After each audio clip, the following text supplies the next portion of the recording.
Hi, Catherine here with Circle Art Designs.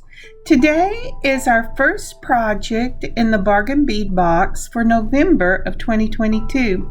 I know it's late, but I wanted to wait and put these together after I had given what I was giving for Christmas. I hope you enjoy them. For the bracelet we're making, we will be using the Cloisonne enamel and brass floral round beads. 10 millimeter. We will also be using the 4 millimeter crystal bicone beads in coral red. This would be number 3 in the Bargain Bead Box. Oh yes, the number 4, 8.5 adjustable nylon slide bracelet cord. Round it out, I am using some faceted crystal, red and topaz, 6 millimeter, and some white cat's eye that are 4 millimeter.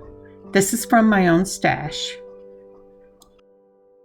So the first thing we want to do is lay out the pattern we like and get kind of an estimate of how long it's going to be, because we are working with a back piece for the bracelet and we don't want to make the front with the beads too long.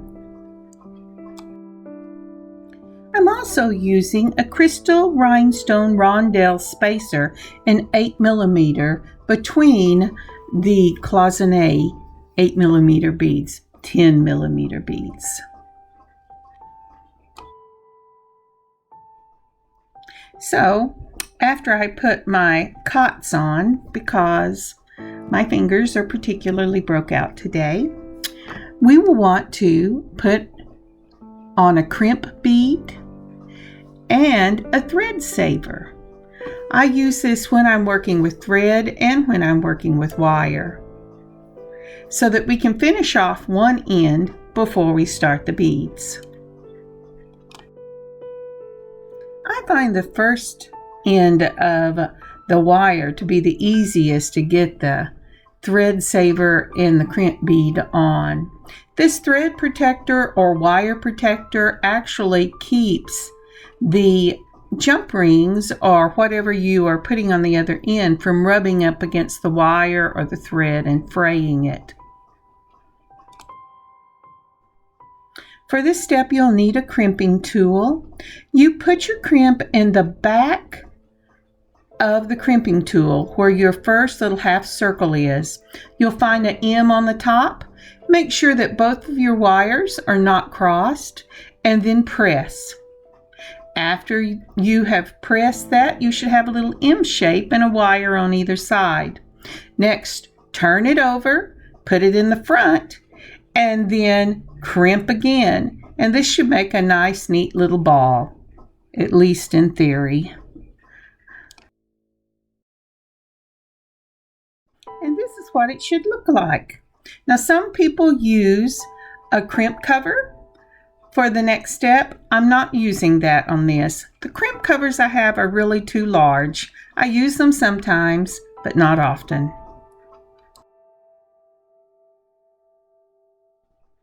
Then give it a nice tug to make sure that it's firm and there's no slippage. Next, you can cut off your second wire, the smaller of the two, or you can leave it on and put the beads over it. I'm kind of a half and half person. Sometimes I do, sometimes I don't. Now, if you've laid out your project and the way you want the beads to go on, it's just a matter of stringing the beads. I really love the richness of this deep coral red 4 millimeter bicone. I think it is really set off well with the white cat's eye. Looking at these crystal rhinestone rondelle spacers, I think that these are my 4 millimeter. I started to use the 8 millimeter, but then found these from a Jessie James box that was given to me last Christmas, and this is where I put them to use. This is a gift that I made for our youngest daughter for Christmas. It was the bracelet with matching earrings, and I have filmed the matching earrings and will do a part 2 to this. But you know, she really loved them. I gave them to her on Christmas Eve night and she wore them to church. She's the choir director at our church and she wore them for all 3 services and people thought they were stunning.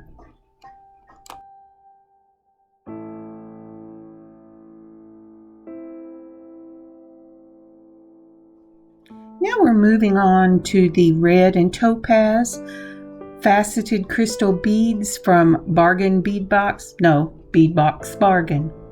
I have had these for several months.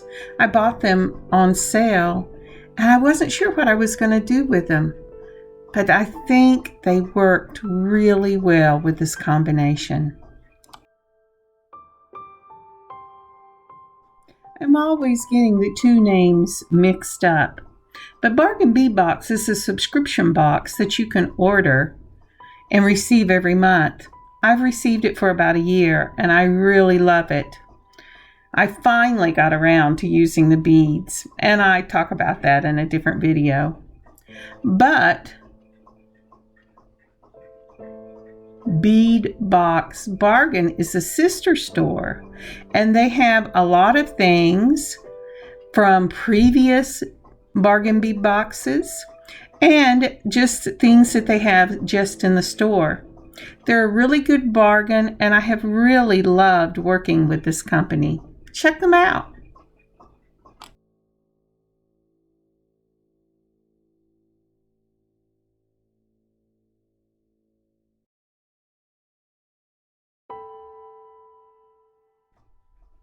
We've moved on to the 10mm Cloisonne enamel beads. I have to tell you, when I saw these, I thought, oh, I'm saving them for myself. I love Cloisonne. But when my daughter walked by and saw what was in the box for November, she said, oh, Mom, I love those beads. And my mental note was, well, I know what she's getting in her Christmas stocking. Aren't they lovely?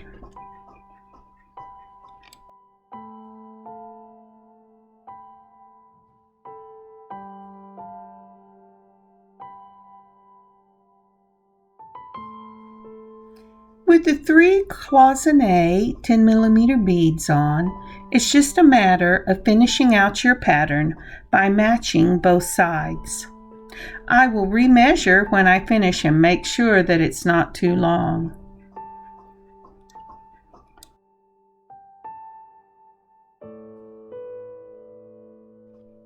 There are 2 really wonderful things about this bracelet besides its beauty. Number 1, I wear a 7-inch bracelet. My daughter wears an 8 to an 8.25-inch bracelet. So I can make it slightly bigger for her. The other thing is, with this slide backing, it's an 8-inch slide backing, so you can make this very short and still make it long enough, or longer and pull the slide tighter. I really like that aspect of this bracelet.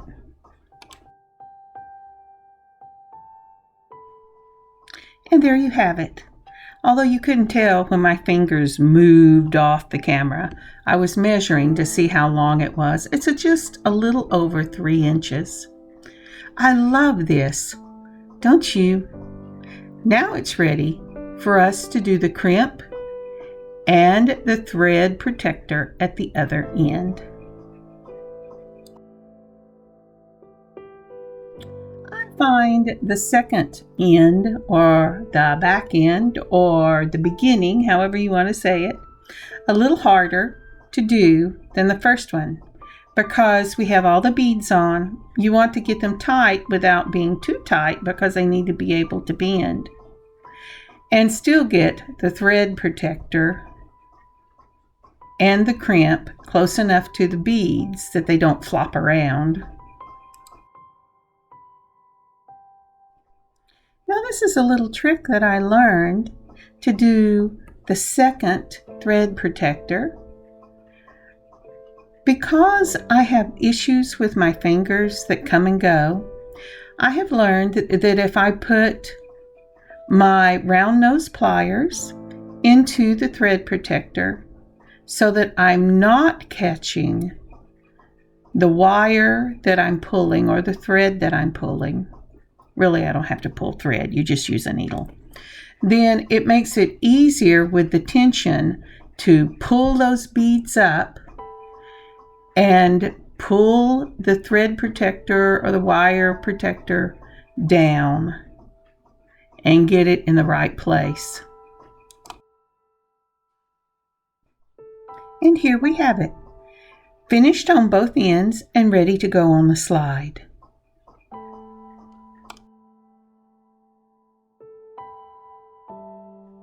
If you haven't already, please like and subscribe.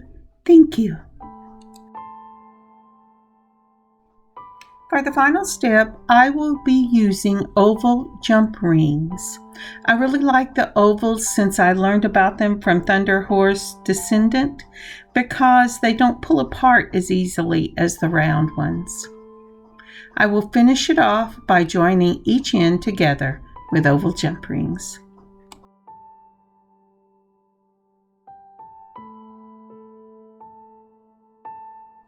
And there we have it. Isn't that slide just the coolest thing? Since I finished this bracelet, I have been thinking to myself, now what do I have that I could do this? And I believe I have some endings, and I know in my sewing stash, I have some of this beautiful cording in different colors. I think I'll give this a try. Now what can I use for the slide itself? I wonder if a big-eyed bead would work.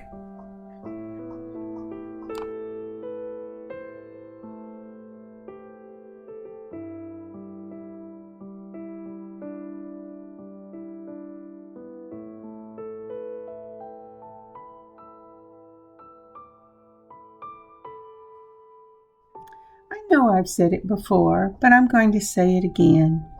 Isn't that lovely? I think it's just lovely. I love the combination of the different beads from the Bargain Bead Box and from my own stash, and I love the final results. I can hardly wait to show you the earrings that go with it. Thank you so much for joining me on this journey today. Look around and see what you have and put together one of these slide bracelets for yourself.